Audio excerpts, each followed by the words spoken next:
Computer. हाँ, तो मैं ये बोल रही थी कि प्लीज मुझे बताएं 9:30 ठीक है या 8:30? ओके, ऑडियो वीडियो सबको सही आ रहा है तो फिर हम शुरू करते हैं। आज के शो में एक सबसे नई चीज करने जा रहे हैं, वो ये कि कोशिश करेंगे कि हर लाइव सेशन में एक फंड का या स्कीम का रिव्यू किया जाए, उसका परफॉर्मेंस कैसा रहा है, कैसा है अभी, और आगे के लिए क्या स्कोप दिखता है। हालांकि आगे के परफॉर्मेंस पे कमेंट करना तो खैर कोई बहुत बुद्धिमानी वाली बात नहीं होगी, लेकिन फिर भी पास्ट परफॉर्मेंस के बेसिस पे और बाकी रेशियोज के बेसिस पे उस फंड को जरा सा हम लोग गौर से देखेंगे कि भाई ये कैसे काम कर रहा है। ओके, हर्ष साहू जी बोल रहे हैं 8:30 is the best. Okay, 7:30 all time Manoj Kumar, 7:30 पे तो कभी किया ही नहीं है लाइव मैंने। ओके, चले 9:30 is the best, 9:30 is the best, 9:30 को मिल रहा है। एंड में मैं काउंट कर लूंगी 8:30 या 9:30 उसके हिसाब से will take a call. All right, तो आज हमारे साथ हर्षवर्धन रूंगटा होंगे, रूंगटा सिक्योरिटीज के, और फंड का रिव्यू करेंगे। साथ ही ये भी जानेंगे कि अगर कोई ईएलएसएस फंड में निवेश करता है और जो निवेश कर रहा है उसकी मृत्यु हो जाए तो, और जब वो फंड नॉमिनी के पास जाता है तो भी क्या 3 साल का लॉक इन लागू रहता है या नहीं रहता है। एक सवाल और आया है कि HSBC ये भी एक फंड हाउस है, उसमें क्यों उसका फंड क्यों नहीं रेकमेंड किया जाता है। किसी ने उनके फादर, एक शख्स ने मेल किया है हमें, उनके फादर के पास मैक्सिमम जो फंड्स हैं वो HSBC के हैं, तो क्यों नहीं बाकी लोग उसे रेकमेंड करते हैं, क्योंकि रिटर्न तो ठीक ठाक दिख रहा है। इसके अलावा एक सवाल लेंगे आशीष अग्रवाल जी का, पीपीएफ अकाउंट अगर ट्रांसफर करना है एक बैंक से दूसरे बैंक में तो क्या ये पॉसिबल है कि नहीं, यही बताएंगे। ठीक है, और बहुत ही अच्छे और कुछ वियर्ड से भी कमेंट आ रहे हैं। Harjeet Singh ji, I need your advice, please लिखिए सवाल, यहाँ पर कोशिश करते हैं। ठीक है, चलिए, तो यहाँ पर हम जोड़ते हैं सबसे पहले हर्ष को, और हर्ष को ऐड करने के लिए आज मुझे ये मिल गया।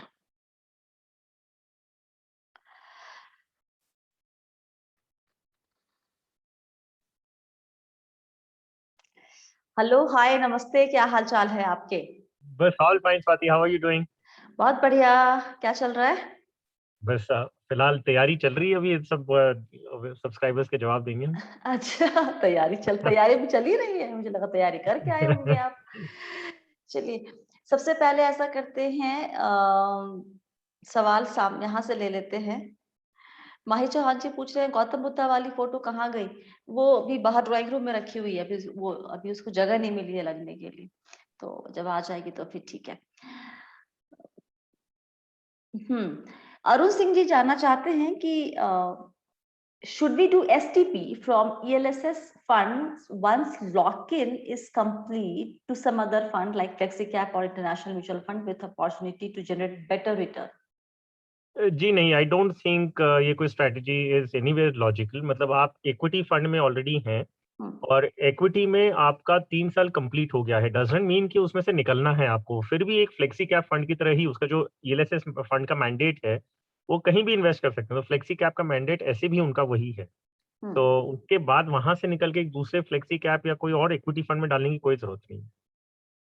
और ये जो नजरिया लेके चलते हैं लोग कि लॉक इन खत्म हो जाएगा फिर वहां से पैसे निकाल लेंगे, ये सोच या अप्रोच कहाँ तक सही है? तो in fact doesn't make sense at all. मतलब अगर आप बात कर लें कि हम इनफैक्ट रिटायरमेंट के गोल के लिए भी हम ईएलएसएस को एलोकेट करते हैं कि आपको टैक्स बेनिफिट भी मिल जाए ईटीसी का, जो 1.5 लाख रुपए की लिमिट होती है आपको वो टैक्स बेनिफिट भी मिल जाए। एट द सेम टाइम आपका लॉन्ग टर्म गोल्स जो इक्विटी में इन्वेस्ट करके वेल्थ क्रिएशन का होता है वो आपको मिल जाता है। तो लॉक इन एक मिनिमम पीरियड है, ये मैक्सिमम पीरियड नहीं है। तो लॉक इन खत्म होते ही हमको लगता है कि भाई अब बंदिश खत्म हो गया, अब निकल जाओ इससे।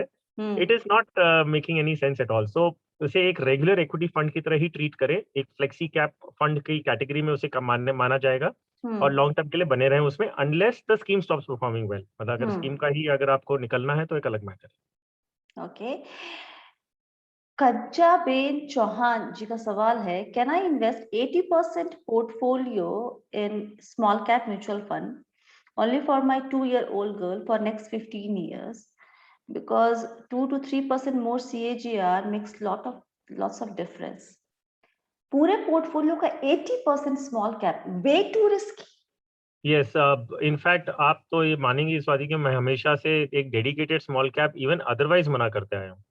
तो 80% आप अगर स्मॉल कैप में लगा रहे हैं, ठीक है, ये समझ में आता है कि लॉन्ग टर्म में स्मॉल कैप में थोड़ा आपको एक्स्ट्रा रिटर्न मिल सकता है। So but it is not a right strategy कि आप 80% उसमें लगा दें। भले आपकी आपकी जो चाइल्ड है वो 2 साल के हैं या 15 साल का होराइजन है, but that's not the right strategy. आप काम तो सही करेंगे, अगर आपको एंड में कहीं पे ज्यादा रिटर्न मिल रहा है, कम मिल रहा है, वो एक अलग इशू है, लेकिन काम अपना पोर्टफोलियो कंस्ट्रक्ट करते वक्त तो आप सही मायने से करेंगे, which is core portfolio and satellite portfolio का जो कॉन्सेप्ट होता है कि जो बेस कोर होता है वो आप अच्छी कंपनियों में पैसे लगाएंगे। Eventually that is what your objective is. जब आप शेयर्स खरीदते हैं, ऑब्जेक्टिव क्या होता है कि मैं अच्छी कंपनी में पार्टनरशिप लूं, तो which is your large cap, उसमें आप आइडियली 50% तक एलोकेशन करते हैं। बाकी जो 50% होता है उसमें आप mid cap, small cap, thematic, sector, international, जो आपको करना है आप उसमें कर सकते हैं, लेकिन कोर पोर्टफोलियो को एक क्वालिटी कंपनीज के साथ ही बनाएं, वो बेटर होगा। Okay, alright. प्रदीप पार्वते जी का सवाल है, डायनेमिक बॉन्ड फंड में डायनेमिक का मतलब क्या होता है? Very okay, so interesting this is question. Yes yes this is interesting and in fact ये जानना भी अभी जरूरी है, क्योंकि इंटरेस्ट रेट का जो अभी साइकिल चल रहा है और इंटरेस्ट रेट के जो रिटर्न्स हम अभी देख रहे हैं, प्लस जो अभी आगे आते हुए 1 साल में आपको इन्वेस्टर्स को दिखेंगे, उनमें ये कॉन्सेप्ट थोड़ा इंटरेस्टिंग रहेगा। वन मोस्ट इम्पॉर्टेंटली, क्योंकि आप ना डायनामिक जो वर्ड है वो इसके लिए कि वो ड्यूरेशन जो मैनेज करते हैं पोर्टफोलियो का, वो डायनामिकली मैनेज कर सकते हैं। तो अगर आप शॉर्ट टर्म फंड्स ले रहे हैं मान लीजिए, तो शॉर्ट टर्म फंड का मैक्सिमम ड्यूरेशन प्रिस्क्राइब किया हुआ है, जिसका वो बताया गया है कि भाई आपका जो होराइजन होगा वो 3 साल के आसपास, 2 से 3 साल के बीच का आसपास का आपका शॉर्ट टर्म ड्यूरेशन होगा, मीडियम टर्म का फलाना होगा।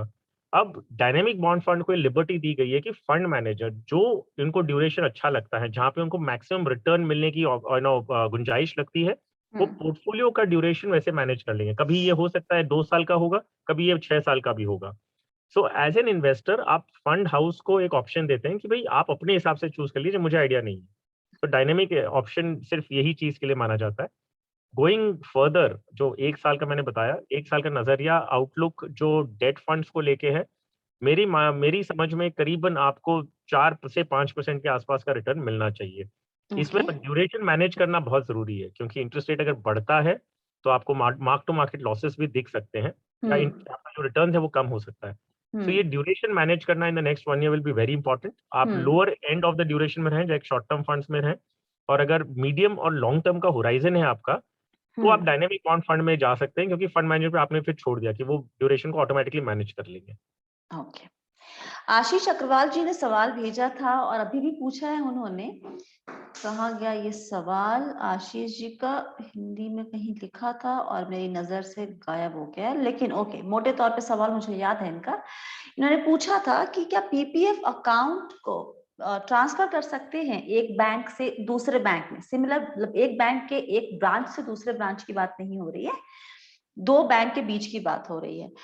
तो ये पॉसिबल है हर्ष, और ये इसके लिए आपको बैंक में जाकर एक ट्रांसफर एप्लीकेशन सबमिट करना पड़ता है, और उसके बाद वो जो बैंक है वो उसको प्रोसेस करेगा, जिस दूसरे बैंक में जाएगा वहां पर।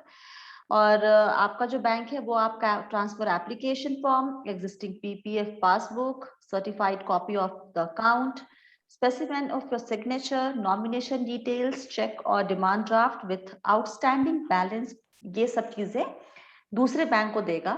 और दूसरे बैंक में आपको नया पीपीएफ अकाउंट ओपनिंग फॉर्म भरना पड़ता है, लेकिन इसका मतलब ये नहीं है कि वापस से आपका 15 साल का नया अकाउंट नहीं खुल रहा है। वो जो आपका जितना ड्यूरेशन था वही कंटिन्यू करेगा उसके आगे। अगर कोई चेंजेस करने हैं, नॉमिनेशन डिटेल्स वगैरह, तो उसके लिए एक अलग से फॉर्म भी भरना पड़ेगा। और ये जो पूरा प्रोसेस है करीब 1 महीने का वक्त ले लेता है। मैंने कुछ मिस किया? नहीं, एक्चुअली सी ये समझना जरूरी है कि आप जब कोई भी अकाउंट खोल रहे हैं पीपीएफ का, आप उस बैंक के साथ या आप पैसे उस बैंक को नहीं दे रहे हैं। आपका जो पीपीएफ अकाउंट है ये department of small savings manage करता है, और इनकी जो सर्विसिंग पॉइंट ऑफ सर्विस ये बैंक है। तो आप पॉइंट ऑफ सर्विस आप चेंज कर सकते हैं। जो स्वाति पूरा जो प्रोसेस बताया वो सही है।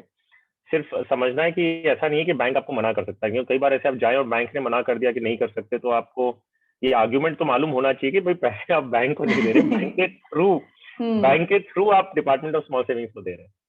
और मैं नीचे डिस्क्रिप्शन बॉक्स में आईसीआईसीआई बैंक की वेबसाइट पे उदाहरण के तौर पे मैं दे रही हूँ, लिंक दिया हुआ है जहां पर transfer PPF account to ICICI bank लिखा हुआ है, जिसमें वो पूरा प्रोसेस बता रहे हैं। तो आपको आईसीआईसीआई बैंक पे ध्यान नहीं देना है, वो प्रोसेस को आप चाहे तो उस लिंक पे क्लिक करके पढ़ सकते हैं अपने आप ही पूरा प्रोसेस क्या है।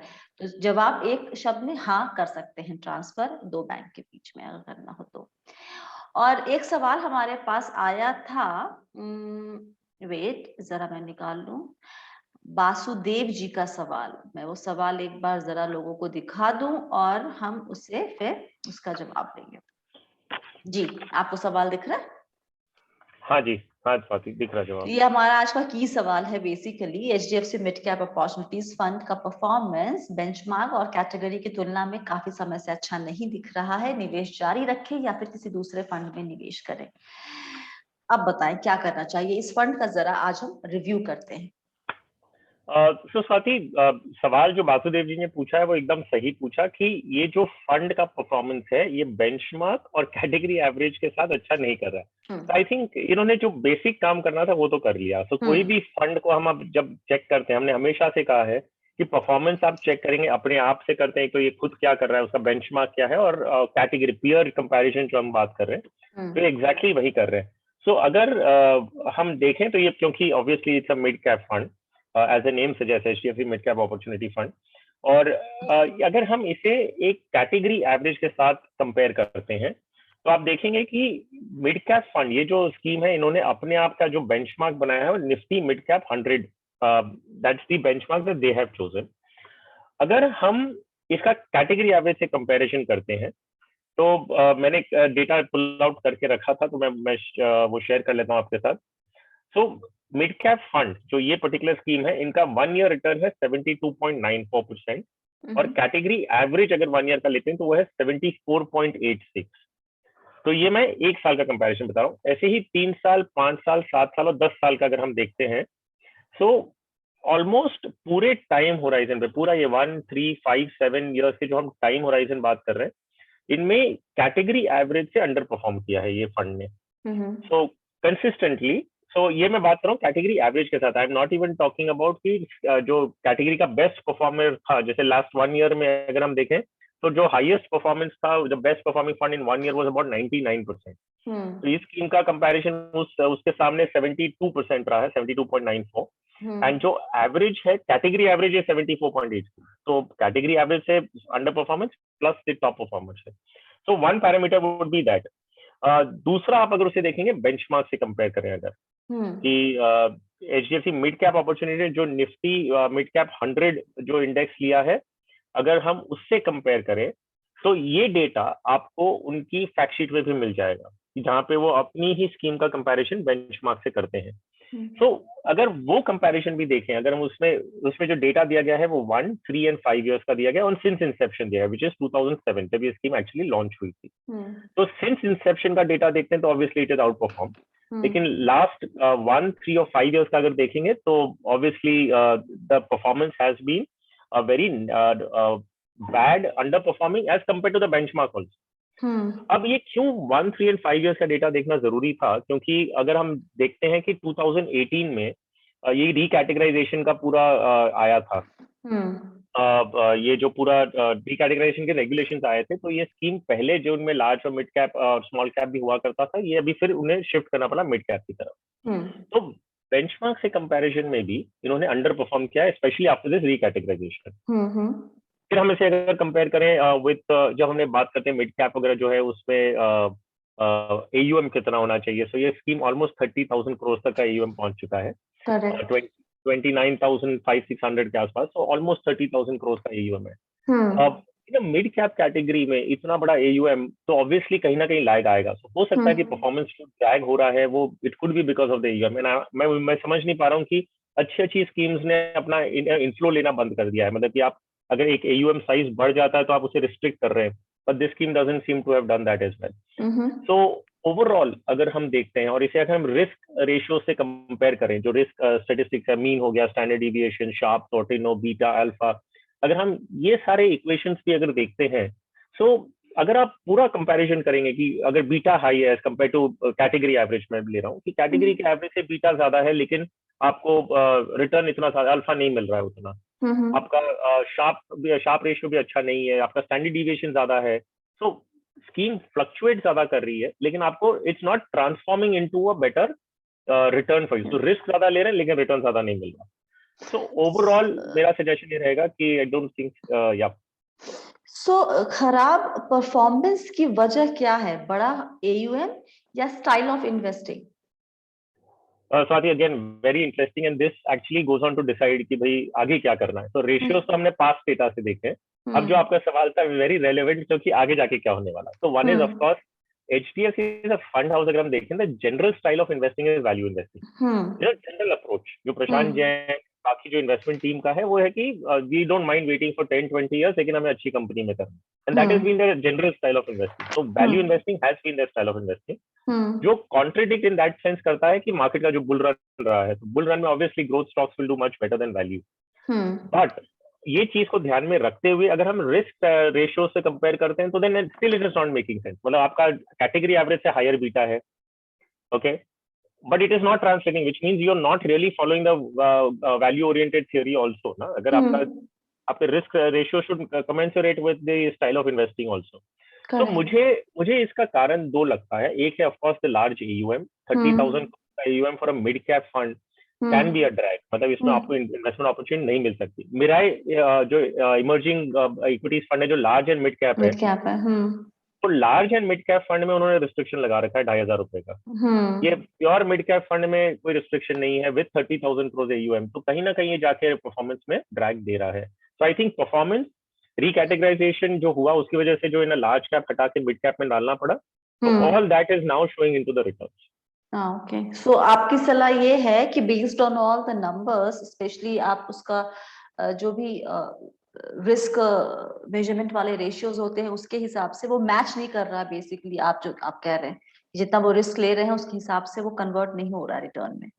Exactly right, exactly. So I think there are better options, and ये 30,000 करोड़ आज है, आगे जाके और बढ़ने वाला है। So investment opportunities in the mid and small cap category में थोड़ा रिस्ट्रिक्शन रहेगा। ओके, मितेश चौधरी जी का सवाल है कि एज 31 है, 30,000 रुपए पर मंथ निवेश करना चाहते हैं 20 साल के लिए। म्यूचुअल फंड का एलोकेशन जरा बता दीजिए क्विकली इनको। या सो ये हमने पहले भी कहा है। तो 20 साल का नजरिया, core portfolio should be large cap in flexi cap. So I think about 30% to 50% will be large cap. तो इनका 20,000 अगर इन्होंने कहा है तो इनका करीबन 6,000 से 10,000 रुपया लार्ज एंड मिड कैप में होगा। फ्लेक्सी कैप अनदर 30% आप ऐड कर सकते हैं। So and the balance amount जो है वो आप मिड कैप कर लें। सो मिड कैप में आपको एक्टिवली पैसिवली दोनों ऑप्शंस हैं। लार्ज कैप में भी आप ऐसे डिवाइड कर लें एक्टिव एंड पैसिव में। अगर मान लीजिए 30% करें तो 15% इन ईच। फ्लेक्सी कैप में आप एक फोकस स्ट्रेटेजी ले लें और एक जनरल ओपन स्ट्रेटेजी जिसमें 25-30 कंपनी नहीं और भी ज्यादा कर सकते हैं। एंड मिड कैप में भी आप डिवाइड कर लें एक पैसिव और एक्टिव स्ट्रेटेजी में। So I think you will have the best of both worlds. Alright, Nitendra Kumar ji जानना चाहते हैं लॉन्ग टाइम में सबसे ज्यादा रिटर्न के लिए टॉप 5 इन्वेस्टमेंट क्या है। दूसरा सवाल है इनका, इक्विटी म्यूचुअल फंड में सबसे ज्यादा रिटर्न लार्ज और मिड और स्मॉल और फ्लेक्सी कहाँ मिलेगा। बहुत मुश्किल सवाल है। मुश्किल क्या है, मतलब इसका जवाब नहीं हो सकता कि कहाँ मिलेगा। मतलब अगर ये मालूम होता नितेंद्र जी किसी को भी तो फिर वो वही चीज चलाता ना। मतलब फंड हाउस क्यों लार्ज मिड स्मॉल कैप रखती है अपने पोर्टफोलियो में, या फिर हम लोग क्यों बोलते कि भैया पैसे बांट के रखो asset allocation. I think the key is asset allocation आप कैसे करते हैं, सबसे ज्यादा क्या होता है वो कोई डिफाइन थोड़ी कर सकता है। हर्ष? यस, आपने स्वाति सही कहा कि asset allocation is the key, और वो क्यों है मैं आपको बताता हूँ। अभी अगर हम आज की तारीख में कुछ भी किसी से भी बात करेंगे तो mid cap and small cap has given very good return. तो अगर हम इसको अभी बैक टेस्ट करें डेटा को, बोले कि 10 साल का रिटर्न भी बता दो, तो mid cap will give more return than large cap, small cap will give more return than large cap. लेकिन आपको ये जानना होगा कि जब गिरता है तो मार्केट उतना ही जल्दी ये मिड एंड स्मॉल कैप भी गिरेगा। अब ये क्वेश्चन उठता है कि जब मार्केट गिरेगा तब आपके पास इतनी एपिटाइट है क्या जब आप उसको पकड़ के बैठे रह सके। ये स्टैटिस्टिक 10 साल 15 साल बाद बहुत अच्छा लगता है, लेकिन वो 10 साल और 15 साल की जर्नी एक तरफ नहीं होने वाली। तो आपके लिए फिर वो जो आपने कहा ना कि एसेट एलोकेशन क्यों इतना इंपॉर्टेंट हो जाता है कि आपका डेट भी है, इक्विटी भी है। इक्विटी में आपका लार्ज मिड स्मॉल कैप में है, एलोकेशन आप चेंज कर सकते हैं। अगर आपकी हायर रिस्क एपिटाइट है तो मिड कैप ज्यादा ले ले, लेकिन लार्ज कैप आपको ऐड करना होगा, फ्लेक्सी कैप ऐड करना होगा। So allocation can change as per risk appetite but not looking at returns. Okay, एक धर्मेश जी आप 2 मिनट वेट करें पहले। आप हर्ष आप बोल रहे हैं, आपकी आवाज नहीं आ रही कि क्या हो गया? अच्छा आप चुप हो गए। अभी मैं अभी तो हाँ ओके। हितांशु आहूजा जी का सवाल कमेंट है, मैम मैं हर बार इतनी श्रद्धा से क्वेश्चन पूछता हूँ, कभी तो बता दो। एज 27 ईयर्स, 10 लाख रुपए 3 से 5 साल के लिए एक मुश्त निवेश करना है। बाजार जिस लेवल पर है और जिस तरीके से बाजार में उठापटक मची हुई है बीते कुछ दिनों से, आपको इस लमसम अमाउंट को इन्वेस्ट करने की सही स्ट्रैटेजी, और भी 3 से 5 साल, मुझे लगता है इक्विटी के लिए वे टू रिस्की है अभी। यस, इक्विटी के लिए रिस्की है, लेकिन प्रॉब्लम यह है कि डेट में भी कोई अच्छे ऑप्शंस फिलहाल नहीं है। तो बेस्ट होगा कि आप एक कॉम्बिनेशन बनाए। तो कंजर्वेटिव हाइब्रिड फंड एक ऑप्शन है आपके पास, जहाँ पे इक्विटी एलोकेशन करीबन 25% तक होगा। तो उसमें आपको थोड़ा फिलिप मिल सकता है। मान लीजिए कि जो डेट फंड है हम 4 या 5% एक्सपेक्ट कर रहे हैं, और अगर ये 25% जो इक्विटी एलोकेशन है आपको ज्यादा अच्छा रिटर्न देता है, तो ओवरऑल रिटर्न आपका 7 से 8% आ सकता है। So I think conservative hybrid fund एक ऑप्शन है जो आप कंसिडर कर सकते हैं। थोड़ा रिस्क ऑफ कोर्स है, क्योंकि आप लमसम 10 लाख डाल रहे हैं, 25% इक्विटी, विच मीन 2.5 लाख रुपए आपका इक्विटी में जाने वाला है। तो उसमें मार्केट रिलेटेड वोलेटिलिटी रहेगी, इक्विटी मार्केट रिलेटेड। लेकिन अगर थोड़ा बेटर रिटर्न चाहते हैं overall from a debt fund, तो आपको conservative hybrid is a good option. Okay, conservative hybrid fund 3 से 5 साल के लिए अगर अभी आपको एक मुश्त निवेश करना है तो। धर्मेश जी का सवाल है, Edelweiss China, Motilal Oswal, Nasdaq, Nippon India, Japan mutual fund सब है, उसमें मार्केट करेक्शन के टाइम लमसम एनएवी बाय करने के लिए बेसिकली कट ऑफ टाइम क्या होगा? ये सारे क्योंकि इंटरनेशनल फंड्स हैं, इसके लिए जानना चाहते हैं। सो इनका एक्चुअली अलग अलग है कि यूएस में हमने एक बार चेक किया था कि रात का 1:30 बजे कुछ, यहाँ इंडियन आईएसटी अगर इंडियन स्टैंडर्ड टाइम देखते हैं तो रात के 1:30 बजे इनकी एनएवी मार्केट के क्लोजिंग के हिसाब से एनएवी आती है। तो और इंडिया में जो एनएवी डिक्लेयर करनी होती है शाम को 8 बजे हो जाती है। तो जब आप आज इन्वेस्ट करते हैं, मान लीजिए बिफोर 3 o'clock की कट ऑफ में, आपको प्रीवियस डे की एनएवी मिलती है, यूएस मार्केट के हिसाब से प्रीवियस डे की मिलती है। सो ऑनेस्टली स्पीकिंग, ये सवाल कई बार हमारे सामने आया हुआ है कि इंटरनेशनल मार्केट को देखते हुए उसको तुरंत आपको बेनिफिट लेना तो कैसे ले सकते हैं। सो आई डोंट थिंक वो अटेम्प्ट भी करना चाहिए, क्योंकि सबकी एनएवीज अलग अलग टाइम पे डिक्लेयर होने वाली है।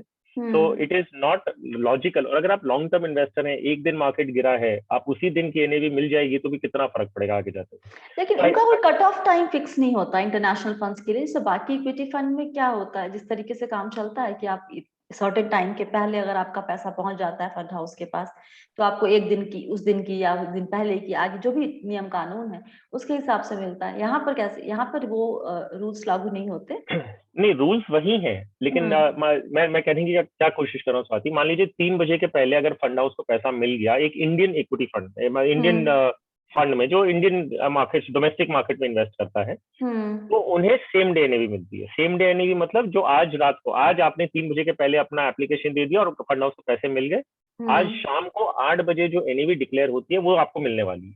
वो क्लियर हो गया। लेकिन मार्केट, जब इंटरनेशनल मार्केट रात को 1:30 बजे बंद होने वाला है, तो आज तो आपको मिल गई ना, आपको आज की एनएवी मिलने वाली है, लेकिन आज एनएवी कौन सी है? तो यूएस देखी, कल रात की 1:30 बजे की एनएवी है। सो आपको आज की एनएवी मिलेगी, लेकिन डिक्लेयर्ड एनएवी कौन सी है? Yesterday's NAV.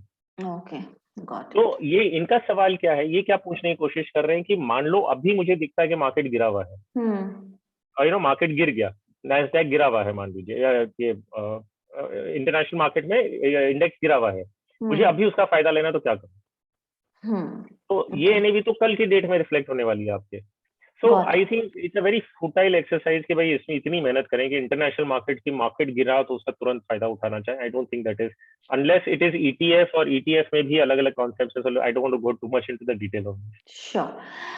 सचिन खन्ना जी का सवाल है, how much is too much in single fund slash fund house for 1 crore equity mutual fund portfolio, diversification in next funds, all different fund houses, what's your advice? या सो अगर 1 करोड़ रुपए हैं तो I think you should try and not put more than 10 to 15% in one fund house. ये अगर 1 करोड़ है तो, अगर आपका 10 लाख रुपए है तो then the percentage will differ, you can put about 30% in one fund house also. लेकिन अगर 1 करोड़ है तो I think 10 to 15% allocation to one fund house, for a simple reason कि आपको इतने सारे अच्छे फंड हाउसेस हैं और fund house concentration, investment style concentration नहीं करना है, तो अलग अलग फंड हाउसेस की कोशिश करें कि आपको बेनिफिट्स मिले। फंड मैनेजमेंट टीम भी सबकी अलग है, इन्वेस्टमेंट स्टाइल अलग है, so why not try and take the benefit. Okay, Vikram Singh का सवाल है, 20 साल के बाद 3 करोड़ चाहिए, कितना इन्वेस्ट करना पड़ेगा? और फंड भी एडवाइस करें, इनकी उम्र 30 साल है, कितना करना पड़ेगा वो मैं बता देती हूँ क्विकली आपको। 30,000 के आसपास, अगर 12% का रिटर्न हम मान के चलते हैं तो तब आपको 3 करोड़ मिलेगा। पोर्टफोलियो कैसा होना चाहिए? तो आई थिंक हमने अभी किसी का सवाल का जवाब दिया था ना कि वो 20 साल के लिए उन्हें करना था, 27 साल के लिए 20,000 रुपया करना था, तो आई थिंक उसी को वो 30 साल के लिए रेप्लिकेट कर ले जी फॉर 30,000 जो उनको 30,000 रुपए हर महीने के करने। तो I think percentage allocation remains the same, 30 to 50% core portfolio, बाकी आप flexi cap, mid cap, international fund जोड़ना चाहें तो 10% इंटरनेशनल फंड जोड़े। तो इस रेशियो से अगर आप बनाते हैं तो आपका allocation in all different sectors will be good enough. अच्छा, विकास शाह जी, आपने लिखा है 10,000 रुपीज की SIP अगले महीने से करनी है। हमने 2 सवाल के जवाब में म्यूचुअल फंड स्कीम्स बताई है, पोर्टफोलियो कैसा बनना चाहिए। आप एक बार प्लीज उसको सुन लीजिएगा बाद में, और ताकि आपको आइडिया मिल जाए। ओके, अगला सवाल, अब वक्त हालांकि कम है, क्विकली लेते हैं। अगला सवाल है, जस्ट 1 सेकेंड गाइस।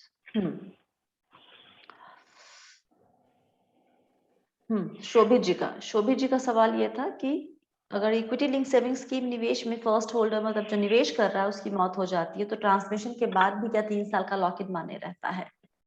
जी नहीं, इनफैक्ट जो 3 साल का लॉक इन है वो एप्लीकेबल नहीं होता है, लेकिन 1 साल का लॉक इन जरूर रहता है। सो उदाहरण के साथ बताता हूँ।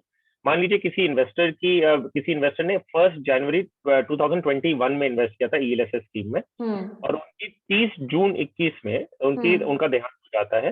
तो 6 महीने कंप्लीट हुए थे, तो जब ट्रांसमिट होकर नॉमिनी को मिलता है या लीगल एयर को मिलता है, तब इनका लॉक इन जो है वो अगले 6 महीने के लिए ही रहेगा, दैट इज अप टू 31 दिसंबर 21, क्योंकि टोटल में 1 ईयर का लॉक इन होना चाहिए इन दैट केस। तो 1 जनवरी को इन्वेस्ट हुआ था, 6 महीने बाद देहांत हुआ, तो 31 दिसंबर तक लॉक इन हो जाता है। और यही चीज अगर देहांत उनका 1 फरवरी 22 में होता, तो 1 साल क्योंकि कंप्लीट हो चुके हैं, तो कोई लॉक इन एप्लीकेबल नहीं होता, तुरंत वो उसे रिडीम भी कर सकते हैं। अच्छा, कुणाल गोयल जी जानना चाहते हैं कि which date should be choose for SIP? I have 2 funds and SIP date is 15 and 25 of every month. देखिए कुणाल जी, हालांकि इस पे मैंने 2 वीडियो किए हुए हैं कि किस डेट को रिटर्न थोड़ा ज्यादा मिलता है, लेकिन ऑनेस्टली इतना ज्यादा दिन देखकर अगर रिटर्न निवेश करेंगे तो फिर थोड़ी दिक्कत हो जाएगी। मैं वो वीडियो का लिंक डाल दूंगी डिस्क्रिप्शन बॉक्स में, सिर्फ और सिर्फ आपके लिए। एक बार देख लीजिए, आपको आइडिया मिल जाएगा। लेकिन नंबर्स है, क्योंकि नंबर्स झूठ नहीं बोलते हैं, तो मैंने वो वीडियो बनाया था। लेकिन एक रिटेल निवेशक के लिहाज से, आप अगर 2 डेट ली हुई है, बहुत अच्छी बात है। आप अलग अलग डेट में इसको बांट दीजिए, थोड़ा सा अच्छा स्प्रेड हो जाएगा। तो कोई उसमें वो नहीं है, कोई एक डेट ऐसा नहीं है जिस दिन सबसे ज्यादा रिटर्न मिलता है, मतलब हालांकि हमने वीडियो बनाया हुआ है उस पे। No Okay. बहुत अच्छा कंपैरिजन आपने किया था वो स्वाति। हाँ, वो एक्चुअली उस पे आई थिंक 2-3 लोग मिलके अगर निकालेंगे उस डेटा को तो शायद कोई पैटर्न दिखे, लेकिन मैंने सिर्फ 10, 5, 5, 10, 15, 25 का बनाया था। तो वो अगर कोई 2-3 साल, 5 साल का निकाले और 5, 6, 8 और डेट्स उसमें ऐड करके करे तो शायद ज्यादा बेहतर होगा। आई थिंक जो आपने सही कहा कि ऐसा कोई नंबर्स हैं तो अलग बात है, but I think convenience is the most important. अगर किन्हीं को बहुत सारे ऐसे हैं जिनको सैलरी क्रेडिट होती है और चाहते हैं कि उस तुरंत ही डेबिट हो जाए। अगर महीने के एंड तक रखेंगे, पैसे खर्च हो जाए, तो अच्छा रिटर्न बुरा रिटर्न का क्या कहेंगे जब पैसे जमा नहीं होंगे। सही बात है। अब एक सवाल, ये हेमंत जी का पोर्टफोलियो क्विकली देख लीजिए। इनके पिताजी का पोर्टफोलियो ये है। अब इनके जो ब्रोकर हैं उन्होंने यही सारे फंड्स पिताजी को सारे HSBC के और एक HDFC टॉप 100 दिया हुआ है। हेमंत ने अपना पोर्टफोलियो खुद से बनाया, जिसमें उन्होंने पराग, क्वांट, कैनरा और यूटीआई को ऐड किया। इनके ब्रोकर ने कहा कि ये जो भी आपने लिया है, ये क्वांट या पराग या फिर ये सारे नए हैं और उनका इस पे बहुत ज्यादा भरोसा नहीं है उनके ब्रोकर का। आपकी क्या राय है पिताजी के पोर्टफोलियो पर और हेमंत जी के पोर्टफोलियो पर? वेल स्वाति देखिए, क्योंकि ये एक पोर्टफोलियो उन्होंने ब्रोकर के थ्रू बनाया है, सो हर ब्रोकर के खुद के कंफर्ट लेवल्स होते हैं कि वो मैनेजमेंट से इंटरेक्शन होता है, उनका एक कंफर्ट लेवल होता है कि इन्वेस्टमेंट स्टाइल क्या है। सो आई एम श्योर उनके जो एग्जिस्टिंग ब्रोकर है, कुछ तो उन्होंने ये मेहनत की होगी इस डायरेक्शन में, ये देखते हुए, और उन्हें ये कंफर्ट लगा होगा कि एचएसबीसी और एचडीएफसी ही अच्छे हैं, बाकी किसी में करना नहीं है। बट जैसे जैसे मैंने कहा कि हर इंसान का, हर एक ब्रोकर का, हर एक कंपनी का खुद का एक एनालिसिस होता है। जो मेरी पसंद है पर्सनली, मैं बता दूं आपको कि आई प्रेफर कि जो टॉप 10 एएमसीज हैं इन टर्म्स ऑफ एयूएम, उनको एक मिश्रण बना के, नॉट जस्ट एयूएम। ओके, तो एक है कि जिसका सबसे ज्यादा एयूएम है, टॉप 10 है, ब्रांड क्रेडिबिलिटी होती है। हम ये देखते हैं कि कोई फंड हाउस के पास कितनी एबिलिटी है to attract the best fund management team. तो क्योंकि अगर आप एक ऐसा फंड हाउस है जिसमें best fund managers don't want to join, तो आप स्कीम में क्या ऐड कर पाएंगे? सो ये भी एक देखना रहता है कि who has the ability to hire the best fund management team, उनकी इन्वेस्टमेंट फिलॉसफी क्या है। सो ऐसे देखते हुए अगर हम एक कॉम्बिनेशन बनाए, तो top 10 fund houses are one of the starting point. लेकिन अगर कोई ऐसा नहीं है कि कोई छोटा फंड हाउस अगर है तो उसमें आप स्कीम में इन्वेस्ट नहीं कर सकते, no, that is not true. उसमें आप देखिए क्या यूनिक है, फंड मैनेजमेंट क्या है। उदाहरण के तौर पे तो Parag Parekh is not a very big fund house in terms of AUM, लेकिन एक यूनिक कॉन्सेप्ट है, वो बहुत ही वो coffee can style of investing उनका ऑब्जेक्टिव है, schemes are doing well, so why not that. तो एक कॉम्बिनेशन बना के to keep everything in to mind, ये एक अच्छा है, इसका मतलब नहीं दूसरा ट्रस्टवर्दी नहीं है, no, that's not the combination. जो हेमंत जी ने अपना पोर्टफोलियो बनाया, मुझे वो ज्यादा बेटर लग रहा है, ऑब्वियसली बिकॉज कॉन्सेंट्रेटेड नहीं है, different fund house, each scheme is good from each fund house. So I think that is better. तो हालांकि इनके पिताजी ने क्यों क्या किया है, उनके ब्रोकर ने क्या किया है, आई थिंक ब्रोकर से थोड़ा और समझे ना कि क्या उनके मन में एग्जैक्टली है कि क्यों एचएसबीसी का टोटल एयूएम मेरे ख्याल से 10,500 करोड़ के आसपास है, इक्विटी एयूएम उसमें से 3,500 करोड़ का ही है। So I think, and where we're talking about 3 lakh crores and 1 lakh crores of equity AUM. So the fund management team, research team पे जो resources लगाना है, वो 1 लाख करोड़ वाला ज्यादा बेटर लगा पाएगा कि 3,000 करोड़ वाला। So I think these are the things that you have to ask yourself. Absolutely. तपन कुमार राणा जी का सवाल है, इनके ब्रदर इन लॉ रिटायर हो रहे हैं अगस्त 2021 में, उनकी एज 54 इयर्स है और उनके पास 1 करोड़ रुपए रहेंगे निवेश करने के लिए। ठीक है, अब इस 1 करोड़ रुपए से वो चाहते हैं हर महीने 50 से 60 हजार रुपए कमाना। ओके, हो सकता है, पॉसिबल है? या 1 करोड़ से 50-60 हजार रुपए तो मिल सकता है फॉर श्योर, लेकिन कितनी लंबी अवधि के लिए रिटायर्ड एज है, मतलब वो डिपेंड करता है 54 साल पे रिटायर हो रहे हैं, अब तो रिटायर ही हो गए फिर। नहीं, लाइफ एक्सपेक्टेंसी बता रहा हूँ मैं, मान लीजिए 54 लीजिए साल में 80 साल लेके चले कम से कम। अगर हम कैलकुलेशन में नहीं भी जाएं, 1 करोड़ अगर इन्हें चाहिए 50-60,000 एज पर टुडेज टर्म्स, ये ऑब्वियसली इन्फ्लेशन हर साल बढ़ने वाला है, I think should be possible. हालांकि कैलकुलेशन हमने किया नहीं है, और इनफैक्ट है ना स्वाति में हर एक जो ये सुन रहा है और सवाल पूछते हैं, रिटायरमेंट का जो कॉर्पस होता है ना, वो please take it very seriously.